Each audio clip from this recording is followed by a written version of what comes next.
0998. Bilang bahagi ng pagdiriwang ng Police Service Anniversary, nagsagawa ng makbuluhang aktibidad ang Regional Police Community Affairs and Development Unit Cordillera sa pangunguna ni Police Lieutenant Colonel Denver A. Alidao, Officer in Charge ng unit, katuwang ang Tinungdan Compact, Itogon Municipal Police Station, at Pastor Jason Apidos, isang PNP life coach. Isinagawa ang programang Bisita Eskwela sa 2 pampublikong paaralan sa Barangay Dalupirip, Itogon, Benguet, ang Fianza Elementary School at Laurencio Fianza National High School. Layunin ng aktibidad na ito na maghatid ng kaalaman at paalala hinggil sa mga isyong panlipunan at personal na kaligtasan ng mga kabataan sa pamamagitan ng dialogo at information drive. Sa Fianza Elementary School, mahigit 60 mag-aaral mula grade 1 hanggang grade 6 ang nakiisa sa pagtitipon. Tinalakay sa kanila ang mga paksa tulad ng anti-bullying, proper reporting for quick police response, police as community helpers, say no to substance abuse, good touch and bad touch, crime prevention at safety tips. Samantala, sa Laurencio Fianza National High School naman, mahigit 240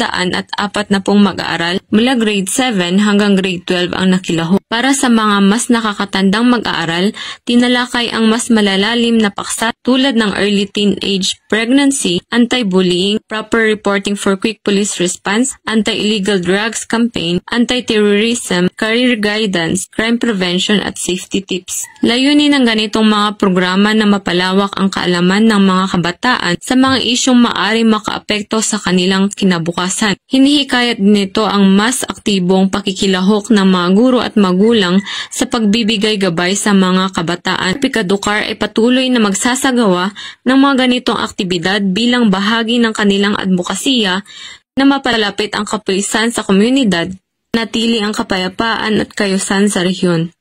Narito naman ang panayam sa prinsipal ng paaralan sa kanyang pasasalamat. In values-driven school improvement. So this is very important to us. So we are very thankful that you visit our school as our partners in Department of Education. Thank you very much. Thank you very much.